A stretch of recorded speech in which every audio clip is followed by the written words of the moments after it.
Hello, my name is Wead, and I am here to help you with your EdTPA. In today's video, we will be discussing Task 3, the Assessment Commentary. So I have a few tips and tricks for you, as well as I will be walking you through the commentary for this section.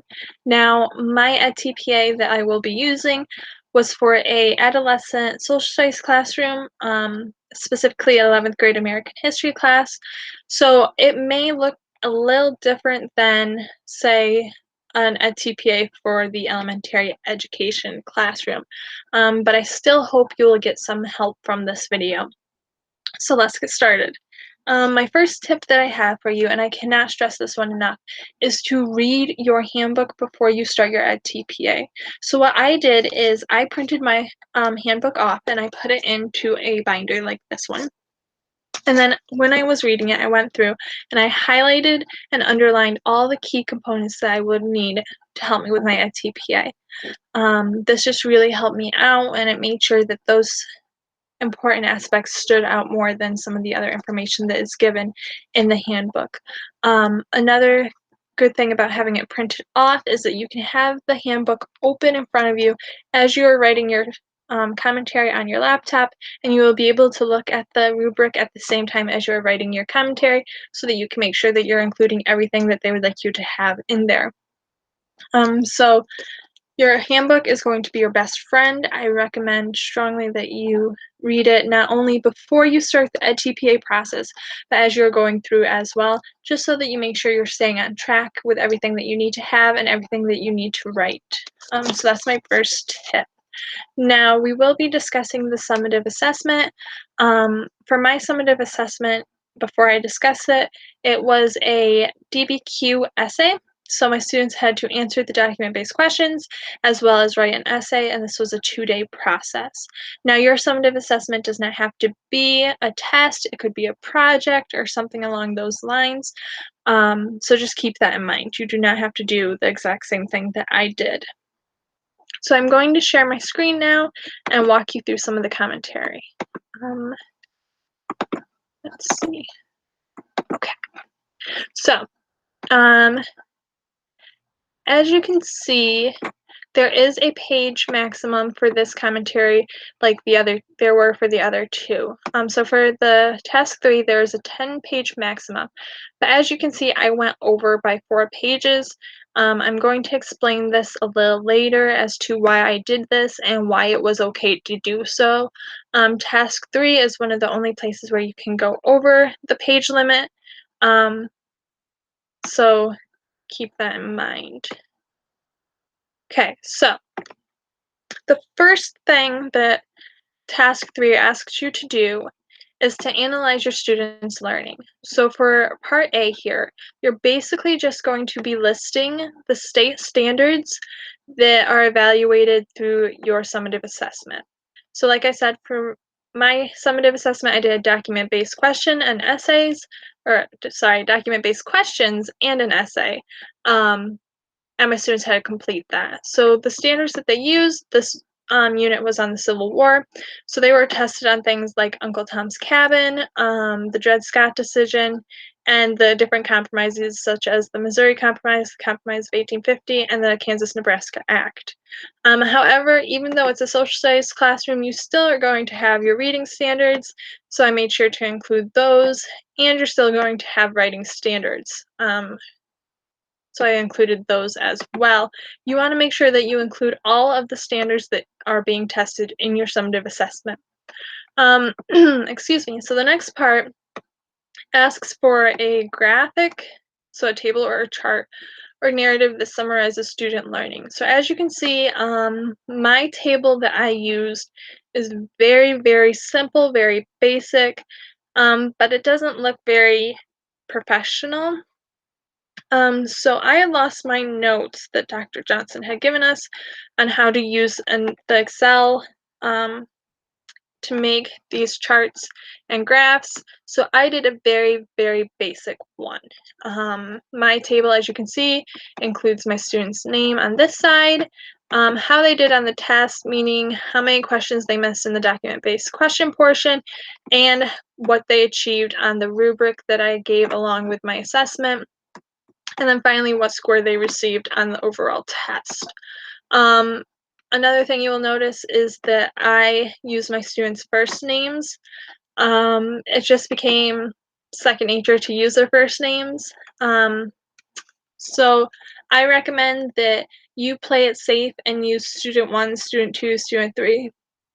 Excuse me, it's just easier and you don't have to worry about anything or having any identifiers in your EdTPA. So let's scroll down here. As you can see, my chart, because it was very basic and I did have 24 students in the classroom, it took up a bulk of my commentary pages, so that took away from pages I could have used to discuss my summative assessment.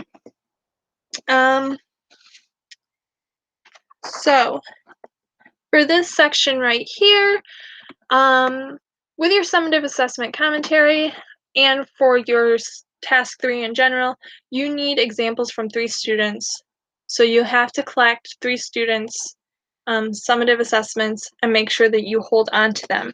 So what I did for this portion of it is when I collected the tests, I made sure that I made copies of my 3 students and I put them in a different binder. So I had a binder for my handbook and I also had a binder for all the work that I had collected from my students, their permission slips for recording, and anything I needed for my EdTPA. So in here I had a copy of the tests that were not graded, and then a copy of the test that was graded, and another copy just to be on the safe side that had the grade as well as all of the commentary. So I made 3 copies of the test just to be on the safe side. And I put them in this binder and I held on to them because you have to analyze 3 students' samples. So that's what I did with mine. And you're also going to use the chart that you made above here to analyze how your students did on the test. So you're just talking about how they did and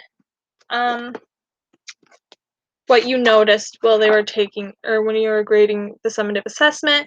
So I found that when I was grading my summative assessments that many of my students were more analytical when it came to answering the document-based questions than they were when they were writing the document-based essay. So I made sure to include that in my commentary. So there is another section here. When you are doing your feedback, you can choose to record your feedback, whether it be a video or an audio clip, and you would just include the name of the clip here, and so that the grader will know where to look. I did not do that, so I just put NA there. And it's okay if you don't provide a video or audio work for it. You do have to provide those 3 samples, though, with your feedback on it if you give them handwritten feedback. So part 2 here, you're just going to talk about your feedback. So again, if you provided a video or audio clip, you would describe it here, and you would discuss it in this area. I did not have a video or audio clip, so I put not applicable. Now, something that you will notice is right here. It says delete choices that do not apply. This is one of the only areas on the commentary where you can delete something that is on the commentary. Now, in the other 2 commentary tasks, you are not allowed to delete any of this extra stuff here. These you cannot delete. This is the only area. So they give you multiple options for how you gave your students feedback. I wrote directly on the work samples and on a rubric, and then they were provided for those students when handed back to the students. So I deleted the other options because this is the one that I used. Again, this is the only area where you can delete something in the commentary. So just keep that in mind. Okay, so moving on. Here again, you're just discussing the feedback that you gave your students, how they addressed their needs, how you addressed their strengths, and and you're also going to be discussing how you will support each of the focus students to understand this feedback. So that part was pretty simple. For part 3 here, you have evidence of language understanding and use. So in this area, you're just going to discuss how students use these specific things with doing your summative assessment. So in my DBQs, I was able to have incorporate content vocabulary from the writing segment or learning segment, into their writings. And also they were analyzing documents and analyzing specific events to answer that essay. They were using content vocabulary and they were writing out their answers and their thoughts during the process. So moving on, using assessment to inform instruction. So basically what it's asking for here is, what did the summative assessment show you about the students' learning, and how will you use this information moving forward? So they want you to not only look at the 3 focus students, but they also want you to look at the whole entire class for this aspect. One of the only areas where you're not looking at the whole entire class, where you're actually just focusing in on those 3 focus students, is in task 3, this area right here. This is where you're going to focus in on those students rather than focus on the whole entire class. So this is the area where you're going to be doing that. So again, part 4, you're going to go back at looking at the whole entire class. Now you are going to include your focus students. So I have student 1 here, student 2 here, student 3 here, but you're also going to be looking at the entire class. And again, you're just going to be discussing what you learned from their summative assessments and how you're going to use this information moving forward with your teaching.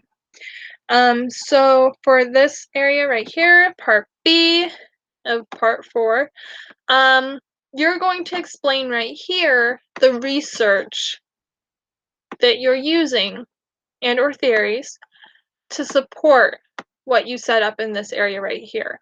Okay, so you're going to be using the research and theories that you've learned in all of your education classes. So one of the things that I included was Bloom's taxonomy. And I used Thomas Armstrong, The Power of the Adolescent Brain. So I highly recommend that book, The Power of the Adolescent Brain by Thomas Armstrong, for any adolescent education teacher. It's really helpful. So as you can see here, I also cited where I got my test from. So I did not create my test. I actually took it from an old Regents. I wanted to get my students practicing with Regents exams because they would have to have taken one for 11th grade American history. So I took my document-based questions and the essay question straight from a Regents exam, specifically the January 2012 Regents exam, and I made sure I cited that. If you do not create your own test, if you use someone else's test, make sure that you cite where you got that test from. So, as you can see, that's where the commentary ends. But I still have some pages. So I only used 9 of the 10 maximum pages that you're allowed. The other pages are my summative assessment. So with your task 3 commentary, you have to attach your summative assessment to the commentary document. So You're only allowed 5 extra pages to do this. Now, my test was way more than 5 pages because I had the documents and the questions. And as you can see here, I made the PDF so that there were multiple pages in one page. If I scroll down a bit more, you can see that there's 4 on this page. But my whole entire test is there. You can see the essay procedure sheet that I gave my students while they were writing their essay, the rubric I used while grading their essays. They also received a copy of this in their packet, and the essay question, as well as the document-based questions. So you have to include your test in your commentary, and you're only allowed 5 extra pages. This is why it took 14 pages rather than 10 pages. So like I said, this is one of the only areas where you can include those extra pages and go over the max. Some other little tips I have is your summative assessment does not have to be in your learning segment. So for the EdTPA, your learning segment has to be 3 to 5 lessons. Now, of course, a summative assessment is not always going to fall in those 3 to 5 lessons. It is okay to have your summative assessment outside of the learning segment. Just include it in your lesson plan in the summative assessment section. If you provide your students with written feedback on your summative assessment, make sure you provide them with a lot of feedback. Now, what I did is I provide written feedback and then I discuss it with the class, so I don't give as much written feedback. For the TPA, you want to make sure that you provide all of that written feedback or all that feedback in writing, especially if you're not going to record a video of the extra feedback that you're also giving. If you are giving verbal feedback, record it just so that you have it, and you can use it to show your feedback. That's all I have for you for today. Good luck. Do not stress out. You got this. Yeah.